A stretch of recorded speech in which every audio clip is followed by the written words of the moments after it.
Muy buenas tardes a todos, ¿cómo están? ¿Bendecidos? Fíjense, tenemos un Dios muy bueno, misericordioso, que es grande, que Él provee en nuestras necesidades y vemos la respuesta de Dios y nos gozamos en la respuesta de Dios, pero también tenemos un Dios que es celoso.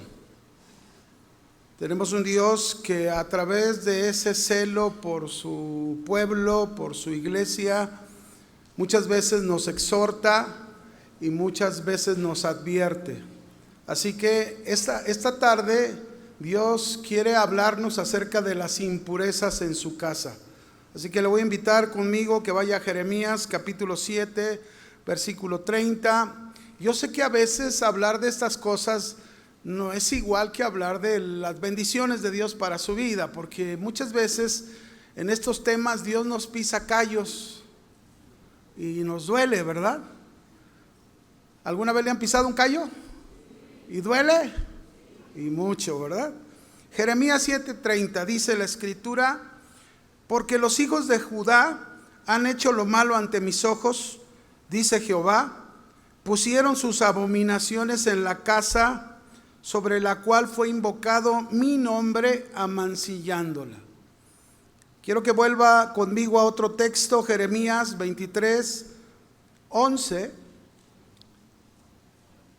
Jeremías 23:11 dice: porque tanto el profeta como el sacerdote son impíos, aún en mi casa hallé su maldad, dice Jehová.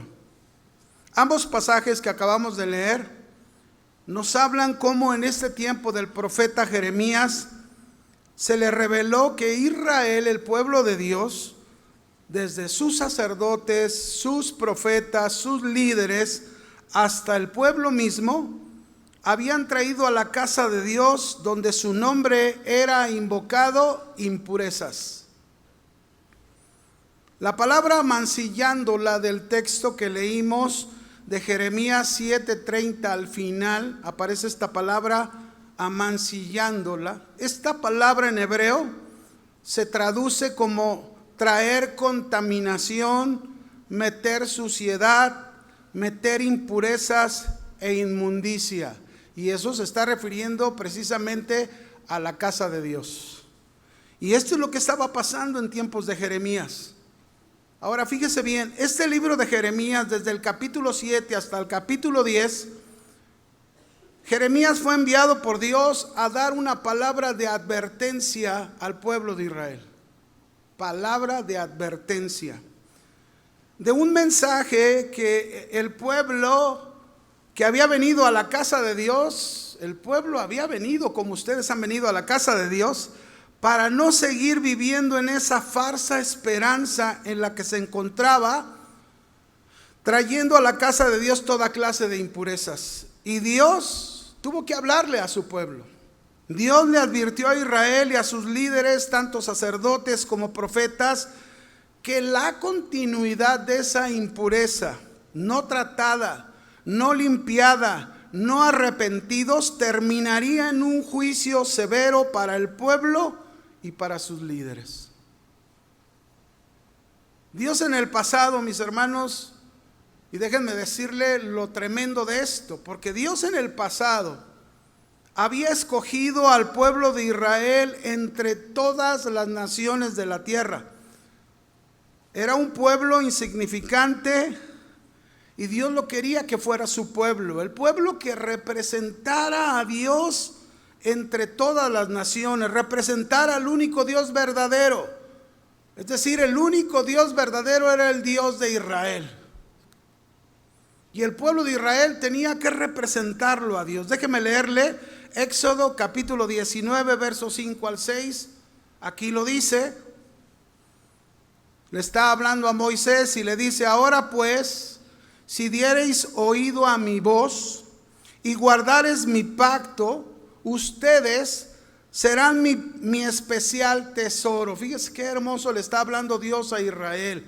Ustedes van a ser mi especial tesoro. hablaba de algo valioso para Dios y algo muy íntimo para Dios, sobre todos los pueblos, porque mía es toda la tierra. Y verso 6 les dice: y ustedes me serán un reino de sacerdotes, gente santa. Estas son las palabras que dirás a los hijos de Israel. ¿Merecía Israel esto? No.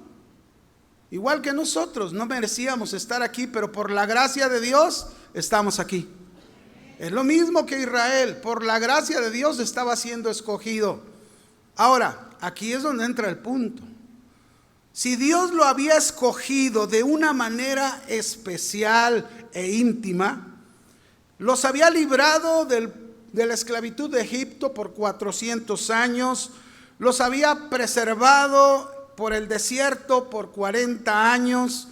Israel tenía el privilegio de tener a su alcance la ley de Dios, tenía el privilegio de contar con Dios, el único Dios verdadero, tenía el privilegio de tener un lugar donde Dios manifestara su presencia, que era su casa. Pero viene la pregunta: ¿por qué Israel había permitido entonces tantas veces la impureza que había traído a la casa de Dios? Si tuvo tantos privilegios, ¿por qué Israel hizo semejante cosa? Dice Jeremías, nuevamente recordándolo, Jeremías 23, la última parte, dice: aún en mi casa hallé su maldad. Aún en mi casa.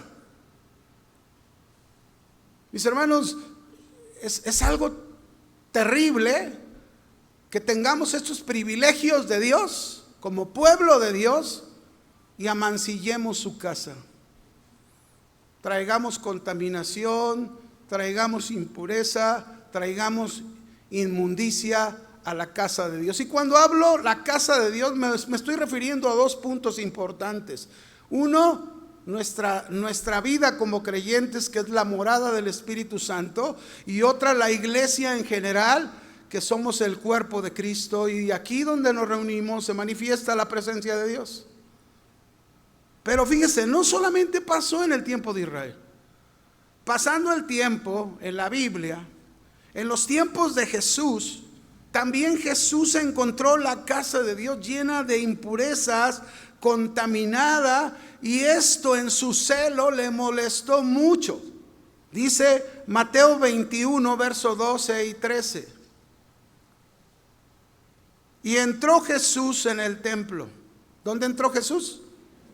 La casa de Dios, supuestamente dedicada para Dios.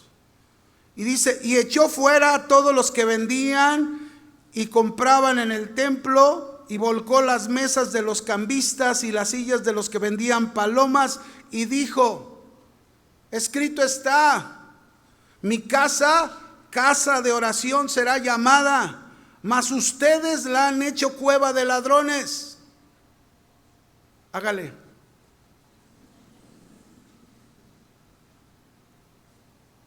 Ahora, no solamente pasó en el tiempo de Jesús. Recorremos más el tiempo en la Biblia y llegamos también al tiempo de los inicios de la iglesia primitiva. Y Pablo, el apóstol Pablo, hablándole a una iglesia que él fundó, la iglesia de los Corintios, les habló a los líderes de la iglesia porque estaban permitiendo en la iglesia impurezas y contaminación. Primera de Corintios 5, verso 1 al 7. Dice: de cierto se oye que hay entre ustedes fornicación, y tal fornicación cual ni aún se nombra entre los gentiles, tanto que alguno tiene la mujer de su padre, y ustedes están envanecidos, orgullosos. Les dice a los líderes: ¿no deberían más bien haberse lamentado para que aquel fuese quitado de en medio de ustedes el que cometió tal acción? Ciertamente, dice Pablo, yo como ausente en cuerpo, pero presente en espíritu, ya como presente juzgado al que tal cosa ha hecho. en el nombre de nuestro Señor Jesucristo, reunidos ustedes y mi espíritu con el poder de nuestro Señor Jesucristo, el tal sea entregado a Satanás para destrucción de la carne, a fin de que el espíritu sea salvo en el día del Señor Jesús. El tal se ha entregado ¿a quién? Ay, hermano, ¿a poco se puede maldecir a alguien así? Cuando dice entregado a Satanás, esto significa expulsado de la iglesia. En aquel entonces, expulsar a una persona de la iglesia, no había iglesia a donde recurrir. Así que quedaban desprotegidos completamente de la presencia de Dios y quedaban expuestos al trabajo de Satanás. Pero el propósito era que fuera disciplinado y que quizás llegara un momento que aquel joven que cometió aquella falta de impureza en la iglesia y que iba a la iglesia, se congregaba en la iglesia, levantaba las manos en la iglesia, cantaba y ahí estaba con la mujer de su padre. Y nadie le decía nada.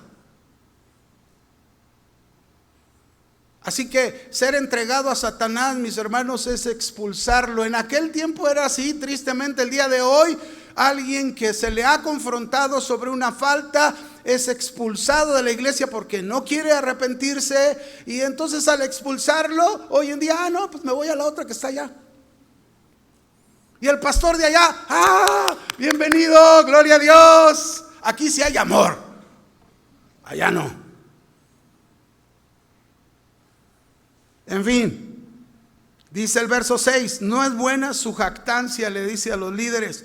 ¿No sabían que un poco de levadura leuda toda la masa? ¿Qué significa? Está hablando en un lenguaje figurado aquí, que significa que esta levadura contamina y llena de impureza. Límpiense, dice el verso 7, pues límpiense de la vieja levadura, límpiense de sus impurezas, de la contaminación, para que sean nueva masa sin levadura como son en Cristo, porque nuestra Pascua, que es Cristo Jesús, ya fue sacrificada por nosotros. Esto quiere decir que ya estamos limpios en Cristo Jesús. Pero mis hermanos, este es el punto. Estamos limpios. Cristo pagó un precio muy alto en la cruz del Calvario, derramó su sangre preciosa para limpiarnos de nuestros pecados. ¿Y por qué nosotros volvemos a traer impurezas a la casa de Dios? Él te limpió completamente. Él es tu Pascua, Él es tu perdón, Él es tu liberación.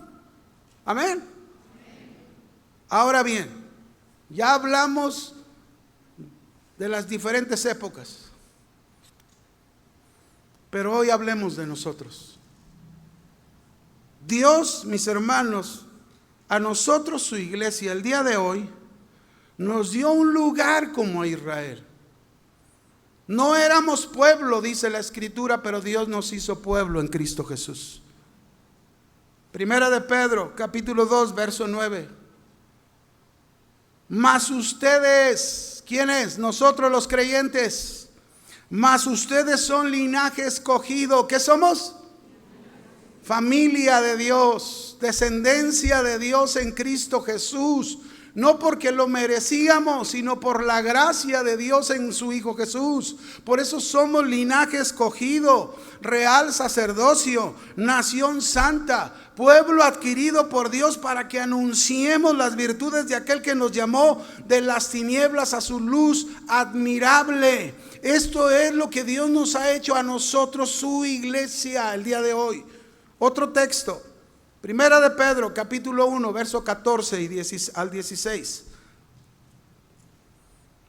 Nuevamente dirigiéndose a nosotros los creyentes. Como hijos obedientes. ¿Qué se nos hizo en Cristo Jesús? Hijos obedientes. Eso fuimos hechos en Cristo Jesús. Como hijos obedientes se nos dice, no se conformen a los deseos que antes tenían en su ignorancia. Ya no vivamos de acuerdo a esos deseos que vivíamos cuando no conocíamos al Señor, cuando ignorábamos todas las cosas que Cristo hizo por nosotros. Dice el verso 15, sino como aquel que los llamó es santo. ¿Quién te llamó? Dios, Cristo. Él te llamó. ¿Y cómo es? Santo. Así que como aquel que nos llamó es santo, sean también ustedes, ¿cómo tenemos que ser? Y luego dice, en toda vuestra manera de vivir, santos con tu boca, santos con tus ojos, santos con tus oídos, con tus manos, con tus pies, con tu corazón, con tu mente, santos en tus emociones, santo en tus decisiones. El Señor quiere que seamos santos en toda nuestra manera de vivir, porque Él pagó un precio en la cruz y derramó su sangre para eso, para hacernos santos. Dice el verso 16, porque escrito está, sean santos porque yo soy santo. Otro texto, Efesios 1:4. Dice ahí Efesios capítulo 1 verso 4. Según nos escogió en Él, en Cristo, antes de la fundación del mundo. ¿Para qué nos escogió en Cristo? Para que fuésemos santos y sin mancha delante de Él. Estos tres pasajes que acabamos de leer nos dicen claramente que usted y yo fuimos escogidos por Dios como su iglesia en Cristo Jesús para vivir en santidad, para ser santos. ¿Para ser qué? Ahora, ¿cuántos son santos? No el enmascarado de plata, el día de veras, ¿verdad? Porque algunos se ponen la máscara y luego salen de aquí, se la quitan y se ponen la de Blue Demon, la del demonio azul, ¿verdad? Santos. Ahora, déjeme decirle algo.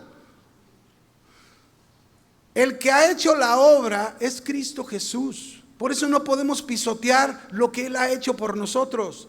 Como iglesia, como pueblo, no podemos pisotear su sangre preciosa que fue derramada en la cruz del Calvario para hacernos santos delante de Dios. Aunque tú y yo aquí en la tierra estamos en un proceso de santificación delante de Dios, tú y yo somos santos en Cristo. Es decir, Dios nos ve a través de Cristo porque Él es, ¿cómo Él es? Santo. Pero algo que nos debe de quedar bien claro, que nosotros sin Cristo era imposible para nosotros lograr ser santos y sin mancha. Ser santos en toda nuestra manera de vivir sin Cristo es imposible. No se puede. Si tú no tienes a Cristo en tu corazón todavía, si todavía no tienes un compromiso con Cristo, si todavía no vives entregado y rendido a los pies de Cristo Jesús y tú quieres hacer cambios, es imposible. Tú necesitas a Cristo dentro de ti porque es el único que te puede hacer santo. Amén. Ahora, mis hermanos, Dios quiere que vivamos en pureza. Dios quiere que su casa se encuentre también en pureza, no amancillada, no en impurezas, no en contaminación. Primera de Corintios capítulo 3 versos 16 y 17.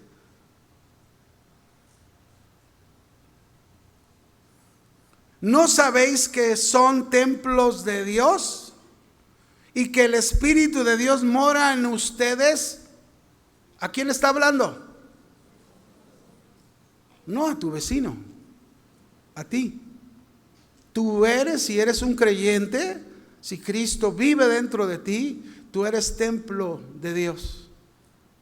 Tú eres casa de Dios. Y juntos somos la casa de Dios donde Dios manifiesta su presencia. Pero mira lo que dice: si alguno destruyere el templo de Dios, su casa, nuestra vida, Dios le destruirá a él, porque el templo de Dios, el cual son ustedes, ¿cómo es? ¿Cómo es tu templo? A ver, pastor, a ver, ¿cómo que santo? Si yo todavía me veo y veo que todavía tengo algunas cosas para que veas. Este es el punto. Cristo Jesús, por su sangre preciosa derramada en la cruz del Calvario, hizo tu vida santo delante de Dios. Todo tu ser. No se está refiriendo solo al cuerpo, se está refiriendo al alma que está unida con el cuerpo, porque realmente el cuerpo no puede pecar si el alma no peca. Y si el alma está pecando, el cuerpo va a pecar. Si el alma se llena de impurezas, el cuerpo va a actuar en impureza.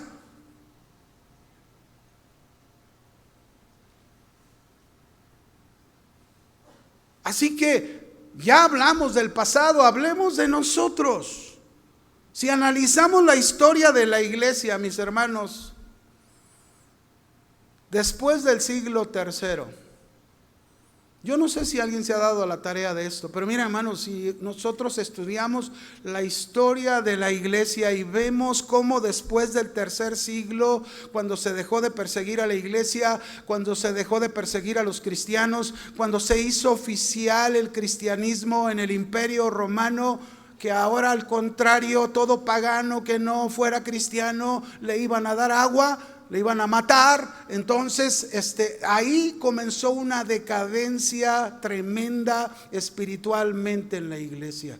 Y yo no sé si tú has estudiado la historia de la iglesia, pero cuando uno estudia la historia de la iglesia y comienza a ver toda esa decadencia espiritual en cada uno de los siglos siguientes, mis hermanos, si alguien no llora, no sé qué pasa en su corazón.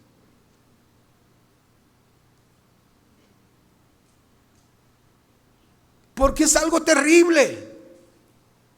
Es algo terrible lo que podemos ver. Puras impurezas en la vida personal, impurezas en los líderes, impurezas en la iglesia, abuso de autoridad, inmoralidad, cueva de ladrones, como Jesús lo mencionó. Y si continuamos con la historia hasta nuestros días,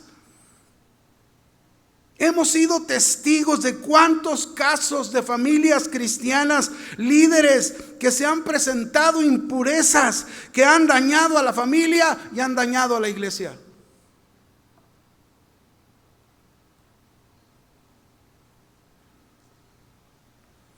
Yo recuerdo hace años un hombre que asistía a la iglesia, aquí, hace años atrás, y el pastor lo confrontó, el pastor Chuy. Y recuerdo cómo este hombre que asistía a la iglesia, sentado, cantando, alabando a Dios, como lo hemos hecho, y cómo no hacerlo, ¿nos gozamos o no, hermanos? Pues ahí estaba sentado aquel hombre, a su lado derecho su esposa, a su lado izquierdo su amante.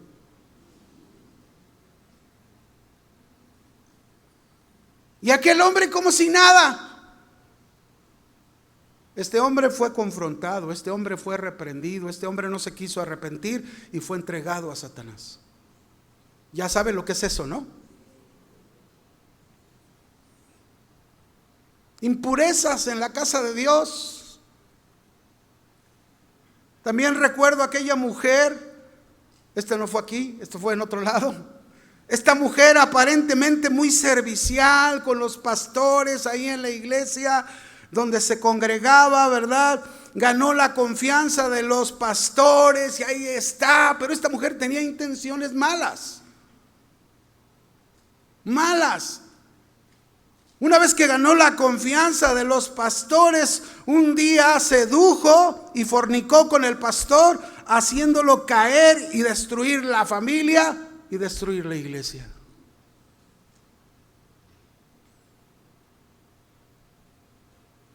Mis hermanos, esto es algo común que está pasando y pasando y pasando y pasando dentro de la iglesia. Existe un caso de unos jóvenes que yo estuve viendo un reportaje de ellos. Ellos son músicos reconocidos en el medio de la música del mundo, muy reconocidos, que contaron sus historias de vida, y ellos dijeron que nacieron en una supuesta familia cristiana. Pero como su padre, que era pastor de la iglesia, abusaba con su autoridad con ellos desde niños hasta jóvenes, y les exigía este señor lo que él mismo no era capaz de hacer. Hasta que un día los hijos descubrieron al papá, al pastor, con otra mujer y otra familia. Imagínense, ¿verdad? Y eso trajo drásticas consecuencias a su vida, a la familia y a la iglesia. Y ya no quiero contarles cuántas cosas más han pasado en la vida de estos jóvenes. Pero ¿saben cómo se le llama todo esto? ¿Saben cómo se le llama? Impurezas en mi casa. No tiene otro nombre.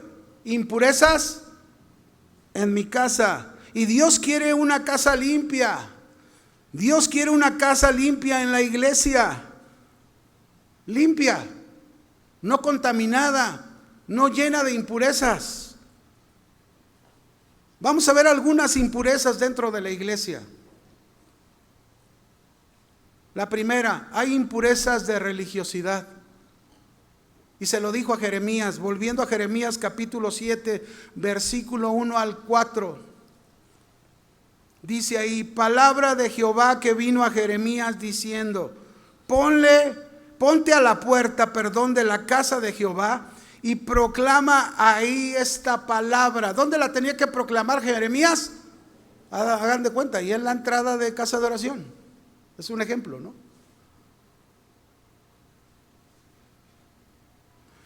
Dice, y di, oíd palabra de Jehová todo Judá, los que entráis por estas puertas para adorar a Jehová. Así ha dicho Jehová de los ejércitos, Dios de Israel, mejorad vuestros caminos y vuestras obras, y os haré morar en este lugar. No fiéis en palabras de mentira. Miren lo que ellos decían. Ellos decían, templo de Jehová, templo de Jehová, templo de Jehová es este. ¿Qué quiere decir esto? Esto quiere decir que el pueblo y sus líderes vivían en una confianza superficial en el templo y su religión externa. Entraban y salían del templo como si nada. No había cambio, no había diferencia. El que abusaba de su familia seguía abusando de su familia. El que le gritaba a su esposa seguía gritándole a su esposa. El que maltrataba a sus hijos seguía maltratando a sus hijos. Sí, venían a la casa de Dios, cumplían y se iban.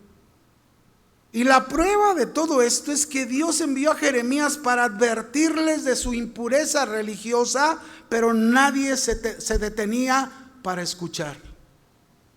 Es posible que esta tarde, como en el servicio de la mañana, muchos se detengan y escuchen atentamente la exhortación y la advertencia de Dios, pero es muy posible que también otros entren y salgan como si nada. Jesús exhortó a esta misma actitud de hipocresía en los líderes religiosos de su tiempo. Dice ahí en Mateo 15, verso 1 al 6. Entonces se acercaron a Jesús ciertos escribas y fariseos de Jerusalén diciendo, reclamándole a Jesús, ¿no? ¿Por qué tus discípulos quebrantan la tradición de los ancianos? Porque no se lavan las manos cuando comen pan. A lo mejor tú dirías, ay, pues qué sucios, ¿no? Hay que lavarse las manos por higiene, nosotros lo hacemos para comer. Pero los judíos habían creado reglas humanas que según ellos, a través de esas reglas humanas, todo era purificarse, todo era estar libre de contaminación. Y una de estas reglas era esta, precisamente, que si una persona va a comer y no se lava sus manos, estaba contaminada, era impura. Un acto externo. Pero Jesús les respondió y les dijo: ¿por qué ustedes también quebrantan el mandamiento de Dios por su tradición? Es decir, que los judíos, estos religiosos, por su religiosidad, por su impureza, estaban quebrantando el mandamiento de Dios que tiene que ver con el corazón por un acto externo. Eso es religiosidad.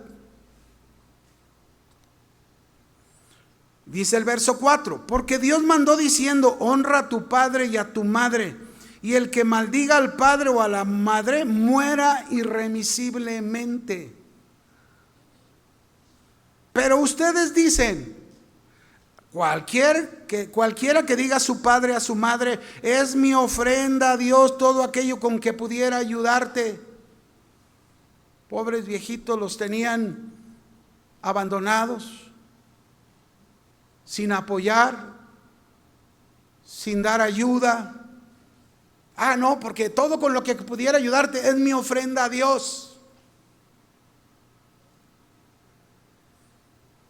Dice el verso 6: ¿ya no ha de honrar a su padre y a su madre? Así como han actuado, han invalidado el mandamiento de Dios por su tradición, por su religiosidad, por ser religiosos. ¿Cuántas veces, mis hermanos, en la iglesia nos volvemos religiosos?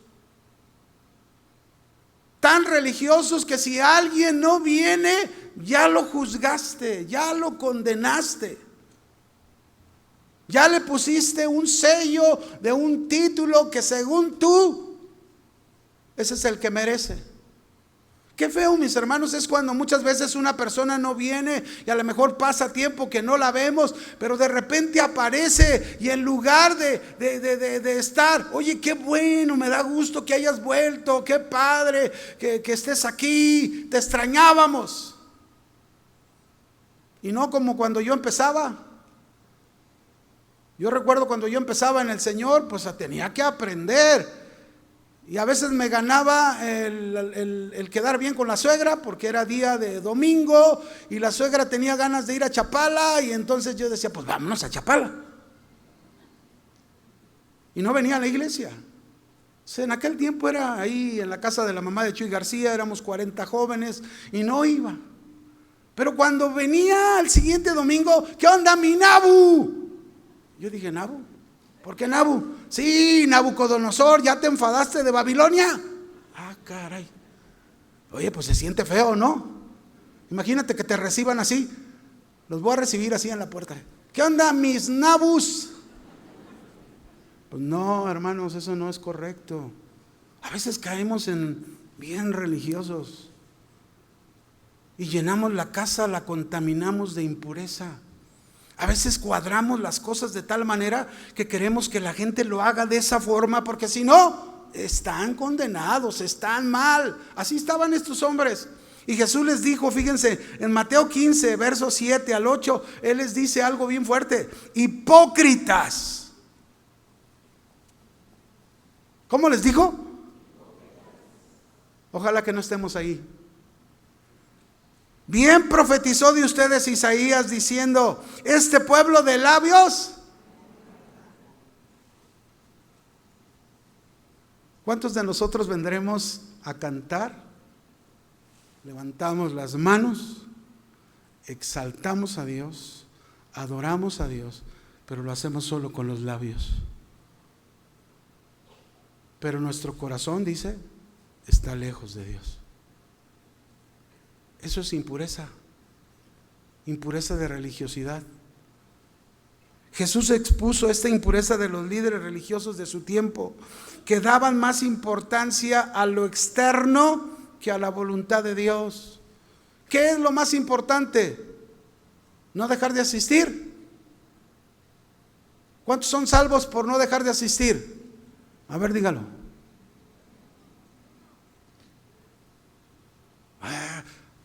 Acabo de ver un video. Híjole, a veces digo, ¿de dónde sacan semejantes cosas? Hasta la cabeza duele. Pero una disque profetiza en una iglesia dijo: anoche el Señor me mostró en un sueño muchos que se fueron al infierno por no diezmar.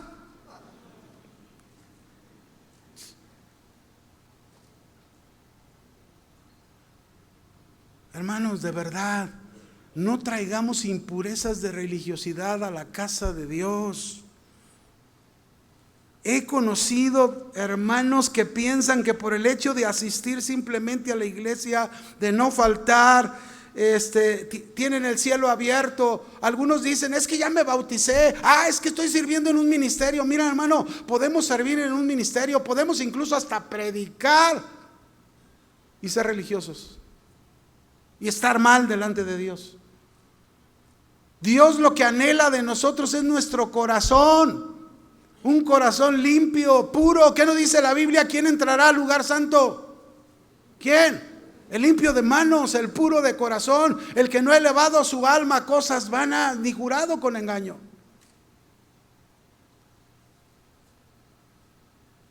Pero el Señor es bueno y misericordioso. Amén. Él quiere que vivamos limpios. Y si en nosotros hay impurezas, Él quiere limpiarnos. Y por eso en Hebreos 10:22 nos dice: acerquémonos a Dios con corazón sincero. ¿Cómo hay que acercarnos a Dios? No religiosos, con corazón sincero, en plena certidumbre de fe, purificados los corazones de mala conciencia y lavados los cuerpos con agua pura. Dios nos quiere limpios. Pero no solo hay impurezas de religiosidad, hay impurezas de idolatría. Una vez más, volviendo a Jeremías capítulo 7, verso 16 al 19, dice: tú pues, le dice Dios a Jeremías, si alguna vez tú has pensado que Dios diga no ores por esto, aquí está un ejemplo. Tú pues, Jeremías, no ores por este pueblo, ni levantes por ellos clamor, ni oración. No me ruegues, porque no te oiré. ¿No ves lo que ellos hacen en las ciudades de Judá y en las calles de Jerusalén? Los hijos recogen la leña, los padres encienden el fuego, las mujeres amasan la masa para hacer tortas a la reina del cielo y para hacer ofrendas a dioses ajenos, para provocarme a ira.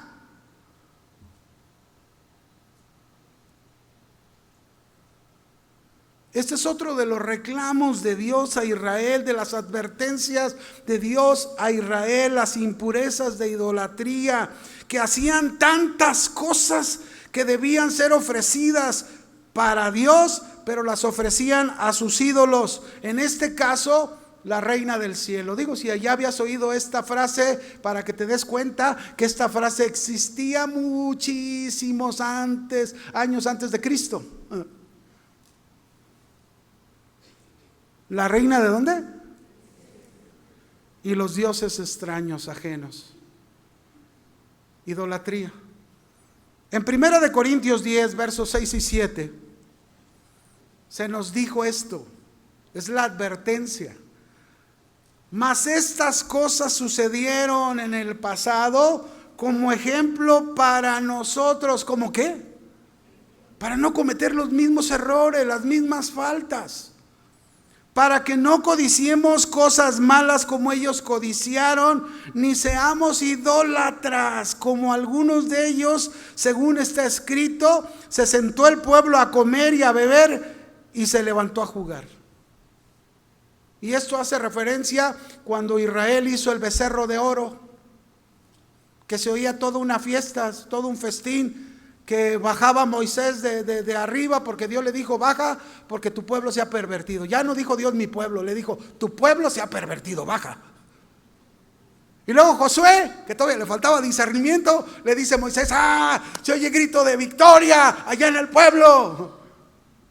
Y Moisés le dijo: no es grito de victoria. Idólatras. ¿Qué eran?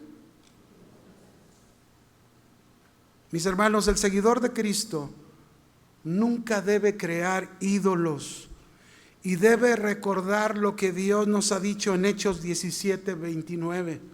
Esto es algo que tenemos que recordar siempre. Siendo pues linaje de Dios, ¿de quién somos linaje?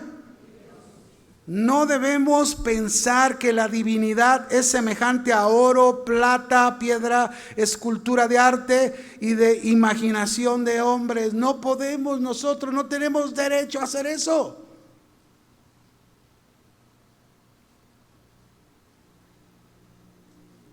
Y a lo mejor yo sé que muchos están pensando: no, pues no somos idólatras.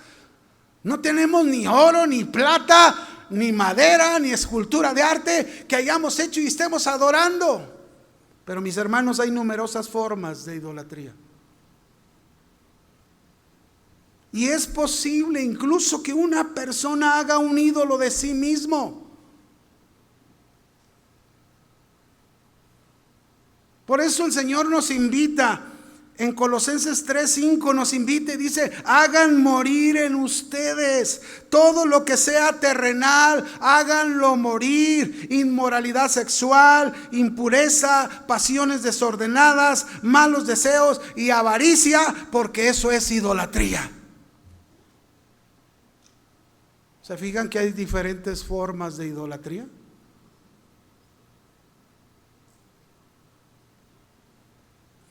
La palabra de Dios nos guía a nosotros como cristianos a saber qué es la idolatría, a mantenernos lejos de ella y saber cuáles son las consecuencias de ser idólatra. Así que hagámonos preguntas para aplicarlo en nuestra vida. ¿Cuántos tienen por ídolo un deporte? Ahí sí, ya se quedaron bien callados. Qué bueno que no jugaron las Chivas el día de hoy, si no estaría más vacía la iglesia.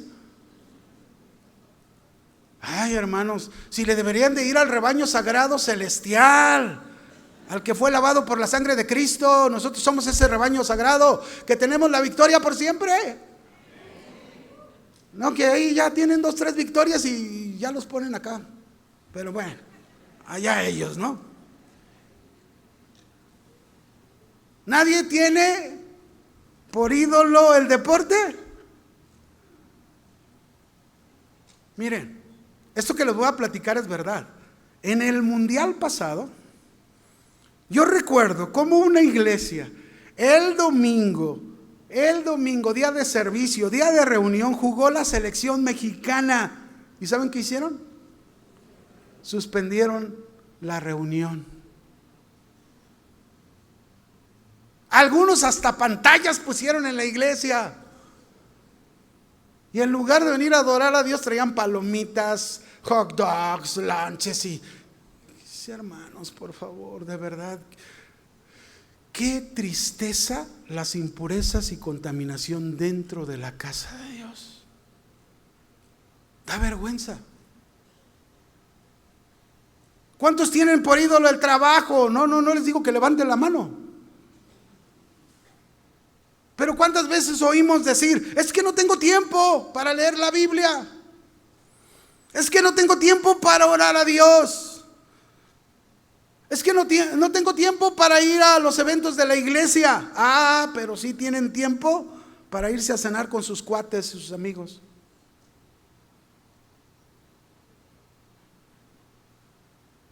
Y no estoy enojado, es palabra de Dios. De verdad, es palabra de Dios, una advertencia, una exhortación para su pueblo. ¿La recibes así? Yo sé que muchos ya no me van a ver bien, pero pues gloria a Dios, digo: Señor, no importa, yo hablo tu palabra, ¿verdad? A Jeremías le decían el profeta chillón. A lo mejor me convierto igual que él, ¿verdad? no me escucharon, Señor. No, pues ya ustedes sabrán. Si el profeta habló y el pueblo no oyó, cada quien, ¿no? Recuerdo una vez a un hermano en la iglesia. Se había quedado sin trabajo y habían pasado meses. Entonces un día nos pidió a varios que nos conocíamos: hermanos, oremos para que Dios me provea con un trabajo. Y sí, claro, vamos a orar para que Dios te bendiga. Y bueno, pasó el tiempo y Dios le bendijo con un excelente trabajo, con un super sueldo. Pero lo triste es que este trabajo tomó el lugar de Dios: idolatría. Mis hermanos, cualquier cosa en nuestra vida que ocupe el primer lugar que le corresponde a Dios se llama idolatría. Jesús dijo en los evangelios: el que ama más a su padre, a su madre, a su hermano, a su hermana, a su suegra, a su suegro, más que a mí, no es digno de mí.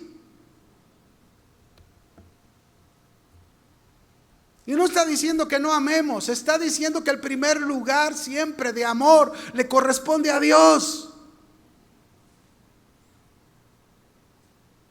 Y cuando nosotros ponemos en primer lugar al esposo, a la esposa, a la madre, al padre, al hijo, al hermano, y ocupa el primer lugar en nuestras vidas, estamos teniendo un ídolo en nuestra vida. Cuando tú pones en primer lugar tu trabajo, estás teniendo un ídolo en tu vida. Cuando tú pones en primer lugar a tus amigos, estás teniendo un ídolo en tu vida, y eso es una impureza. ¿Qué es? Hace tiempo ministré una pareja de casados, 30 años casados. ¿Cuál era el problema? Que desde que se casaron, el varón tenía amiguitis, y aguda, porque primero eran sus amigos más que la esposa. Y no me digas que deje mis amigos. Y cuando vino, yo le saqué la Biblia y le empecé a decir: mira lo que dice la Biblia. ¿Quién debe de ser el primer lugar? ¿Cuál es tu prioridad? ¿Tus amigos o tu esposa? Hermanos, en serio se los digo de todo corazón, de parte de Dios, no seamos idólatras. No traigamos esta impureza a la casa de Dios. Lo mismo que hace un momento la de religiosidad. Pero hay otra impureza más. Hay muchas. Yo solo te voy a hablar unas cuantas. Por lo menos unas 20 te voy a hablar. No sé si acabemos a las 3 de la tarde, pero hay impurezas de inmoralidad sexual y pecado dentro de la casa de Dios. Hay un mensaje a las 7 iglesias de Apocalipsis. El número 7 habla de plenitud. Esto significa que la aplicación de estas 7 iglesias es un mensaje de Dios para la iglesia universal en todos los tiempos. Cada iglesia, el mensaje a cada iglesia es para nosotros como iglesia en nuestro tiempo. Y hubo un mensaje que Dios le dio a la iglesia de Tiatira en Apocalipsis 2, verso 19 al 21, que tiene que ver con el punto que estoy hablando, de inmoralidad sexual y de pecado. Apocalipsis 2, verso 19 al 21. Dice aquí la palabra de Dios: yo conozco tus obras, y amor, y fe, y servicio, y paciencia, y que tus obras primeras son más que tus obras postreras son más que las primeras. Pero tengo unas pocas cosas contra ti, que toleras a esa mujer Jezabel, que se dice profetiza, enseñe y seduzca a mis siervos a fornicar y a comer cosas sacrificadas a los ídolos. Y yo le he dado tiempo para que se arrepienta, pero no quiere arrepentirse de su fornicación. Esta era una mujer que se encontraba en la iglesia de Tiatira. que usaba la postura como profetisa, que estaba enseñando, fíjense bien lo que estaba enseñando, que la inmoralidad no era un asunto serio para los creyentes. Su nombre pudo haber sido Jezabel, o tal vez el apóstol Juan empleó este nombre Jezabel para simbolizar el tipo de error que esta mujer estaba fomentando en la iglesia. Jezabel fue una reina pagana, esposa del rey Acab, rey de Israel, de Judá, y fue considerada como la mujer más diabólica que jamás haya existido. Puede imaginarse sus características, ¿verdad? Pues esta mujer en esta iglesia de Tiatira tenía esta característica, seduciendo, que no importaba que cometieras inmoralidad, no era algo serio, no pasa nada, no te va a suceder nada. Mis hermanos, ¿por qué es un pecado serio la inmoralidad sexual en la iglesia?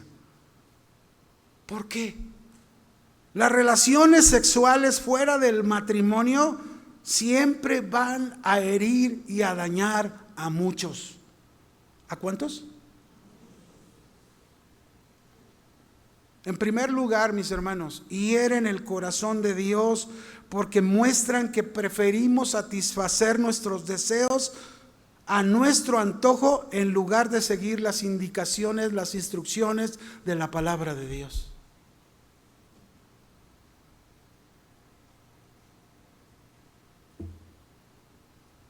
Y a lo mejor usted me preguntará, ay, ¿y a poco hay eso en la iglesia?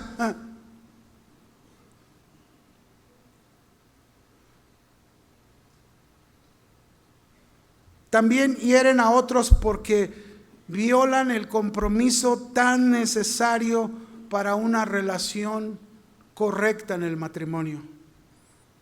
Nos hieren a nosotros, la iglesia, porque con frecuencia traen consigo consecuencias que afectan en forma adversa a los creyentes.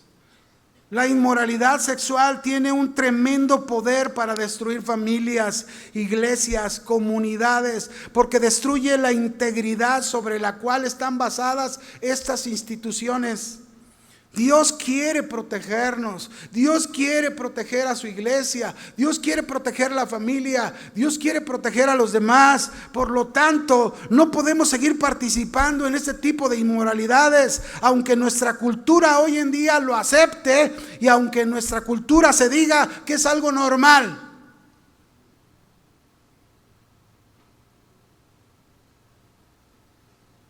Mis hermanos, hoy la iglesia está plagada de actos de fornicación.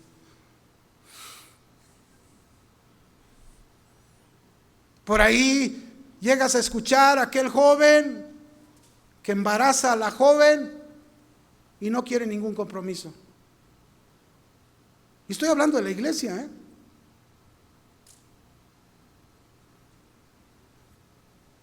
Está plagada de adulterios, de divorcios. Está plagada de una falta de compromiso y de una apariencia, y no podemos seguir, porque si seguimos así, estamos pisoteando lo que Jesús hizo en la cruz del Calvario. Él pagó un precio alto y derramó su sangre para hacernos santos.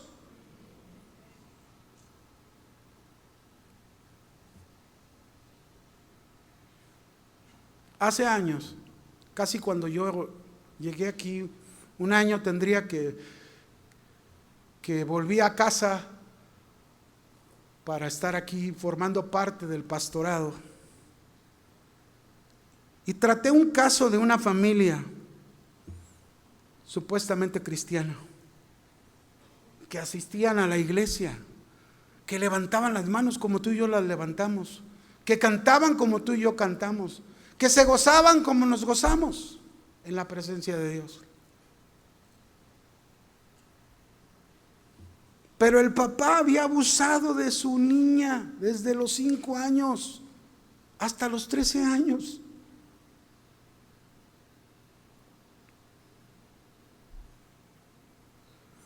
Y la mamá lo solapaba. Y cuando la niña ya fue adolescente, lo comentó con otro familiar, levantaron una denuncia contra este hombre y contra esta mujer y los metieron a la cárcel, a él y a su esposa. Ay, pero lo más vergonzoso que en la prisión, los hermanos que van a la prisión, un día me dan un mensaje y me dicen: pastor, vimos a este hombre ahí en la prisión y nos dijo: salúdeme a mi pastor Sergio Dueña. ¿Qué pastor? Ni qué pastor. Qué vergüenza.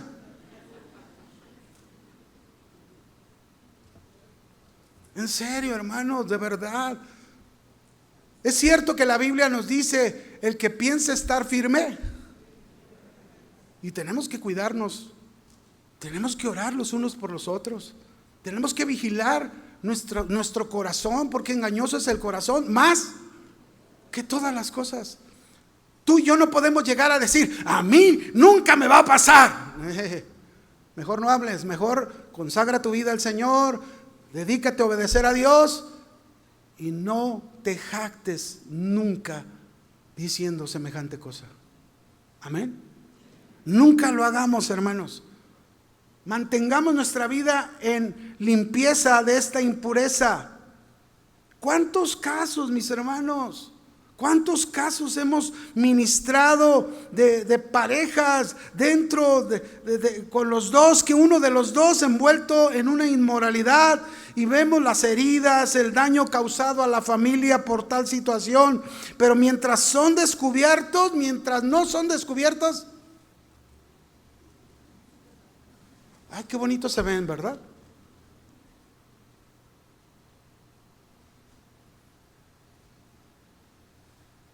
Hace años me tocó ministrar a una persona que ya no viene a la iglesia, pero su caso era muy triste.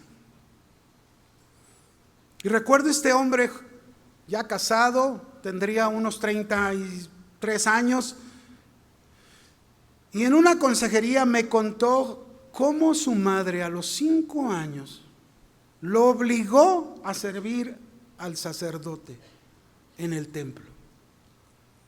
Desde los 5 años hasta los 15 años, el sacerdote abusó de él. 10 años. Cuando él llegó a sus 15 años, se salió de su casa, ya no le hizo caso a su madre, más adelante se casó y tenía muchos problemas en su matrimonio precisamente por todas esas situaciones psicológicas que le había dejado su pasado. Pero lo más terrible es que cuando estábamos hablando, dice: mire, pastor, yo tengo un odio, pero contra mi mamá y contra este hombre, el sacerdote. Y dice: estaba resuelto a matarlos.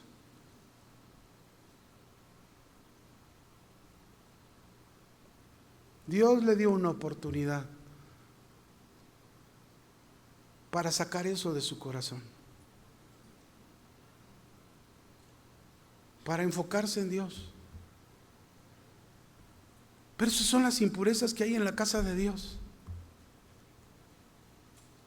Estas son las impurezas que encontramos, pero no son las únicas.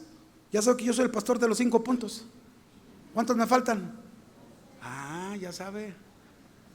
Hay impurezas de orgullo y falta de compromiso también. Esta es impureza, orgullo y falta de compromiso. Jeremías 7, verso 10 al 11. Volviendo al capítulo 7 de Jeremías, donde iniciamos, dice: vendréis y os pondréis delante de mí en esta casa sobre la cual es invocado mi nombre, y diréis, fíjese cómo decían: librados somos para seguir haciendo todas estas abominaciones. ¿Es cueva de ladrones delante de vuestros ojos esta casa sobre la cual es invocado mi nombre? Y vea al final: he aquí que también yo lo veo, dice Jehová.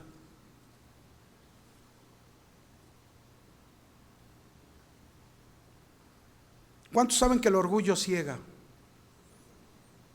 ¿Cuántos saben que cuando hay orgullo en nuestro corazón, hay soberbia en nuestro corazón, nos volvemos ciegos, no somos capaces de ver las cosas que estamos haciendo.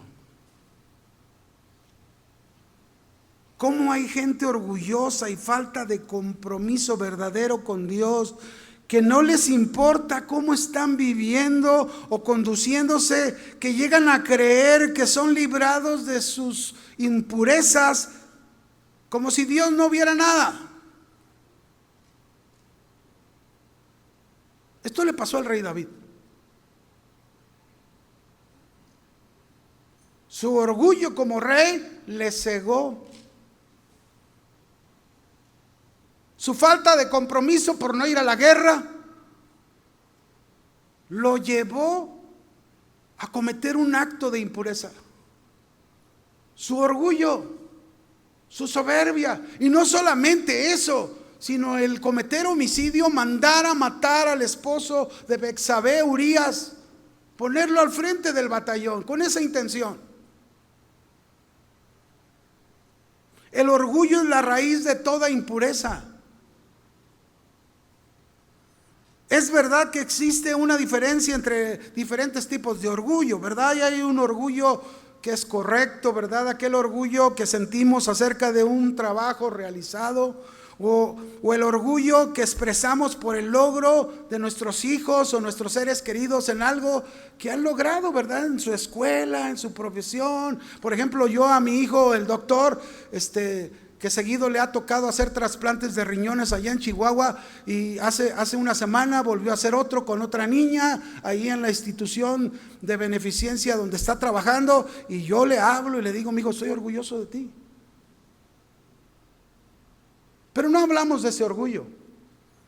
Hablamos de la clase de orgullo que procede de la autojustificación, la autosuficiencia, de la vanidad, de la avaricia, que es pecado y que Dios lo aborrece porque es un obstáculo para buscarlo y hacer su voluntad. Hay una iglesia igual que la de Tiatira, pero esta es diferente. Aquella enseñaba una cosa. Aquí nos enseña otra, que es Apocalipsis 3, verso 17 al 19. Esta es la iglesia de la Odisea. Y es un mensaje también para nosotros como iglesia. Y es una iglesia que tenía este problema de orgullo y de autosuficiencia. Y mire el mensaje de Dios a esta iglesia y le dice: porque tú dices, yo soy rico y me he enriquecido y de ninguna cosa tengo necesidad. Ve hasta dónde lleva la autosuficiencia y el orgullo, a creer que ya no necesitas de Dios, ya no necesitas la palabra. Y se te hace insignificante y no oíste la palabra de Dios.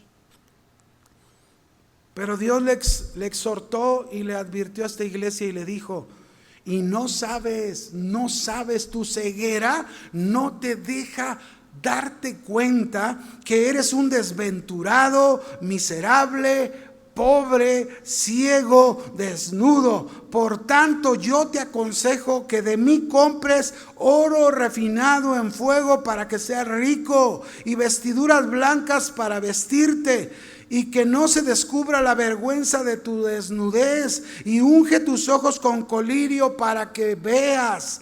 Yo reprendo y castigo a los que amo. Sé pues celoso y arrepiéntete.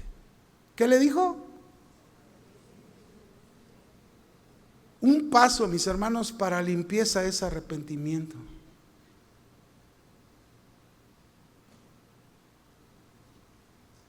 Esta era la iglesia de la Odisea. Yo decía en la mañana que la iglesia de la Odisea está simbolizando la iglesia de apostasía de nuestros días.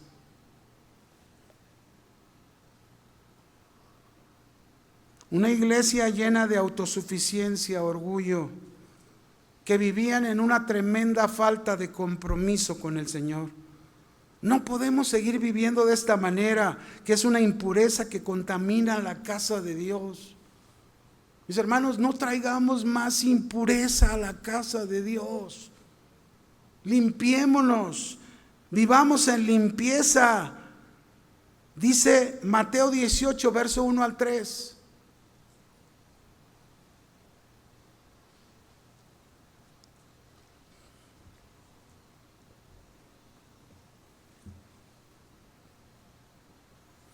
Dice, en aquel tiempo los discípulos vinieron a Jesús diciendo, escuche, los discípulos del Señor tenían este problema. ¿Quién es el mayor en el reino de los cielos? Y llamando Jesús a un niño, lo puso en medio de ellos y dijo, de cierto os digo, que si no os volvéis y os hacéis como niños, no entraréis en el reino de los cielos. ¿Cuántas veces, a veces hay como competencia, como si, yo soy, no, mis hermanos, le preguntaron quién es el mayor porque en su corazón había este orgullo creyendo que a lo mejor algunos eran los efectivos en el reino de Dios al lado de Jesús. Y Jesús les dijo, aquí está este niño. Este niño no está buscando posición. Este niño no está buscando querer ser alguien más que otro. Este niño, lo que hay en él es sencillez, es humildad. Y eso es lo que debe de haber en ustedes. Sencillez y humildad. Jesús confrontó a sus discípulos con una tendencia que tiene la humanidad, tendencia de orgullo, de querer tener dominio, de querer tener poder, en lugar de servir humildemente a Dios. Por último, las impurezas de mentiras. ¿Cuántos mentirosos hay esta tarde aquí?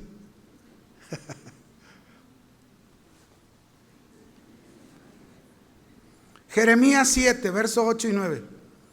He aquí, ustedes confían en palabras de mentira. ¿En qué confiaba el pueblo de Israel en este tiempo? Palabras de mentira que no aprovechan.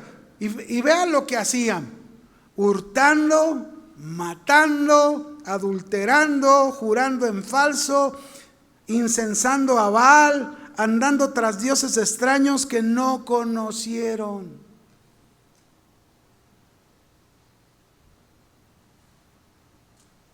La impureza de las mentiras nos revela que la Biblia condena las mentiras firmemente. Las vincula con la deshonestidad, la falta de transparencia, un corazón alejado de Dios. La mentira no es vista como una falta menor, sino como una corrupción moral que siembra desconfianza y aleja de la verdad divina. Dice Proverbios 12:22, palabra de Dios para todos, dice este texto: el Señor detesta a los mentirosos. Ahora sí piensa, no levante la mano, pero sí piensa. ¿Qué hace el Señor? Detesta a los mentirosos, pero se alegra con los que dicen la verdad. Ahí está el contraste, ¿no? Él se alegra con los que hablan la verdad, pero con los que hablan mentiras los detesta, los aborrece. La impureza de la mentira va más allá de un simple engaño. Es una manifestación de un corazón alejado de Dios y de su verdad.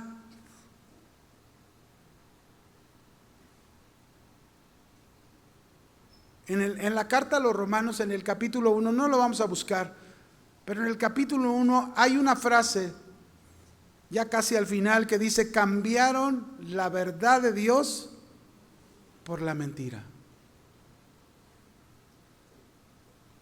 Cristo es la verdad. Cristo es la verdad. Pero Satanás es el padre de la mentira. No vaya a decir amén, Él es el padre de la mentira. Hay muchísimas más impurezas que pudiéramos hablar: la amargura, la falta de perdón. Pudiéramos hablar muchas cosas acerca de impurezas que muchas veces traemos a la casa de Dios. Pero déjame decirte lo que Dios te dice: como una conclusión. Jeremías 7:5 dice la palabra: pero si mejoraran cumplidamente sus caminos y sus obras, si con verdad hicieren justicia entre el hombre y su prójimo. ¿Sabes qué significa este verso? Lo que está diciendo. Esto está hablando de arrepentimiento que nos lleva a limpieza. ¿Qué ocupamos en primer lugar para la limpieza? Arrepentimiento. La Biblia, leíamos ahí en la iglesia de la Odisea: yo al que amo reprendo, arrepiéntete, le dijo el Señor. Así que una de las primeras cosas que Dios nos dice en esta tarde como una exhortación a esta advertencia es: arrepiéntete. Arrepiéntete de tus impurezas. Jeremías 7:7. Y si nos arrepentimos, si estamos buscando la limpieza de estas impurezas, Dios nos dice: os haré morar en este lugar, en la tierra que di a vuestros padres para siempre. Es decir, Dios nos promete restaurar nuestras vidas de la impureza para vivir por siempre en su presencia. Ahora, si tú reconoces tus impurezas,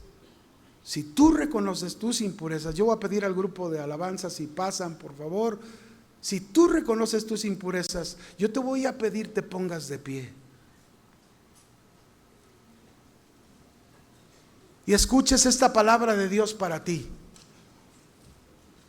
Si tú reconoces tus impurezas, el Señor te dice en Isaías 1:25, Él te dice esta palabra: y volveré mi mano contra ti, no para destruirte, no para dañarte, no para hacerte mal, porque ese Dios no tenemos. Tenemos un Dios grande en misericordia.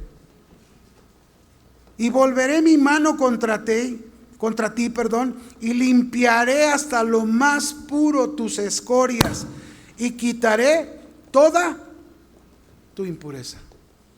¿Cuántos quieren que el Señor quite toda su impureza? Levante sus manos. Y ahora yo te voy a pedir, leyéndote este último texto, recordando aquel leproso que vino a Jesús en Marcos 1:40 al 41. La lepra tiene un simbolismo con el pecado, con la impureza. Cuando un leproso se acercaba en aquel tiempo, todo el mundo clamaba y decía: inmundo, inmundo. Y cuando gritaban inmundo, o ya sea que toda la gente se separaba, o ya sea que eran expulsados fuera del pueblo. Pero vino a Jesús un leproso y Jesús no le gritó inmundo. Él vino rogándole y doblando su rodilla le dijo, mira lo que le dijo este hombre a Jesús: Jesús, si quieres, puedes limpiarme. Así que tú esta tarde, si reconoces tus impurezas, si reconoces tus pecados, tú puedes decirle lo mismo que este leproso: Señor Jesús, si tú quieres, puedes limpiarme. Y Jesús, teniendo misericordia de este leproso, dice, extendió su mano y le tocó y le dijo: quiero, sé limpio. Cierra tus ojos, por favor. Aquí está tu pueblo, Señor. Aquí está tu iglesia, reconociendo aquellas impurezas en nuestra vida que hemos traído a tu casa. No queremos ningún juicio severo. No queremos ser de oídos cerrados. No queremos ser religiosos. No queremos seguir viviendo en la inmoralidad. Señor, no queremos seguir en ese orgullo, en esa falta de compromiso. No queremos vivir en la mentira. Hoy nos presentamos delante de ti doblando nuestras rodillas y te decimos como este leproso: Señor, si tú quieres puedes limpiarnos. Límpianos, como dice tu promesa, y limpiaré hasta lo más puro tus escorias y quitaré toda tu impureza. Quita nuestras impurezas. Quita nuestras impurezas, Señor, en esta tarde. Limpia tu iglesia y que podamos siempre permanecer puros delante de ti para darte lo mejor de nuestra vida, lo mejor en nuestro hogar, lo mejor en donde estemos moviéndonos, Señor, pero solamente a través de tu pureza. Vamos, levanta tu voz y clama a Él con un corazón sincero, acercándote a Él con conciencia limpia, pura, lavando todo tu ser ante la presencia de Dios. Dile: aquí estoy, Señor, lávame. Lávame, Señor. No quiero salir igual como entré.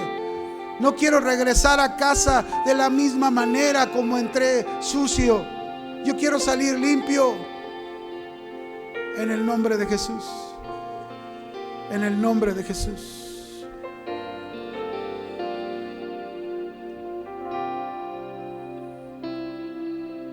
Quiero buscarte a ti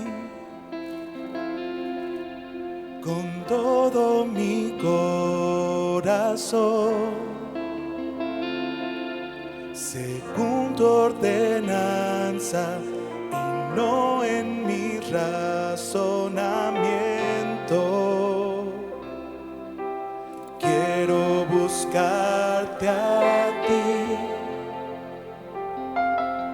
con todo mi corazón,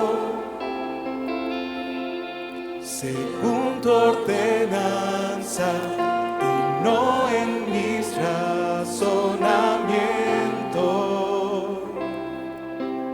Purifícame, santifícame, cambia mis odres viejos, derrama de tu vino nuevo. Purifícame, santifícame, derriba mis argumentos que se levantan contra tu voluntad. Quiero buscarte a ti con todo mi corazón, según tu ordenanza y no en mi razonamiento. Quiero buscarte a ti con todo mi corazón, según tu ordenanza y no en mi razonamiento. Purifícame, santifícame, cambia mis odres viejos, derrama de tu vino nuevo. Purifícame, santifícame, derriba mis argumentos que se levantan contra tu voluntad.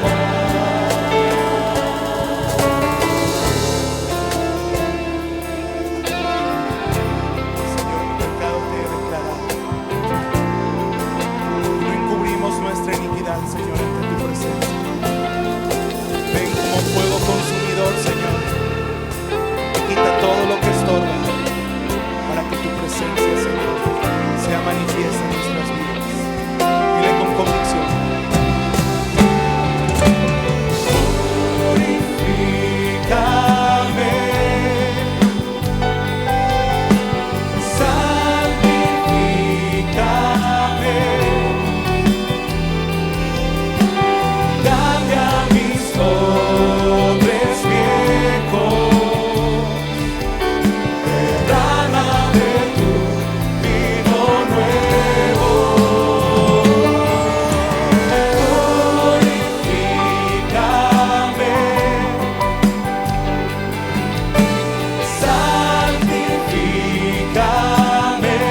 corazones viejos, derrama de tu vino nuevo. Viva mis argumentos que se levantan contra tu voluntad. Dile, derriba mis argumentos que se levantan contra tu voluntad.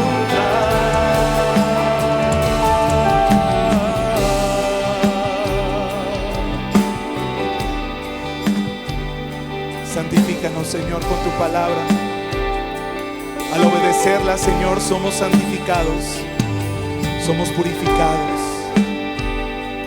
Queremos honrarte, Señor, con nuestra manera de vivir, escuchar y obedecer, no vivir agradando a nuestros propios deseos, sino vivir para ti, Señor. Levanta tus manos y dile: Señor, ese es mi deseo y esta ha sido mi oración esta mañana. Quiero vivir para tu gloria y exaltarte a ti, Señor.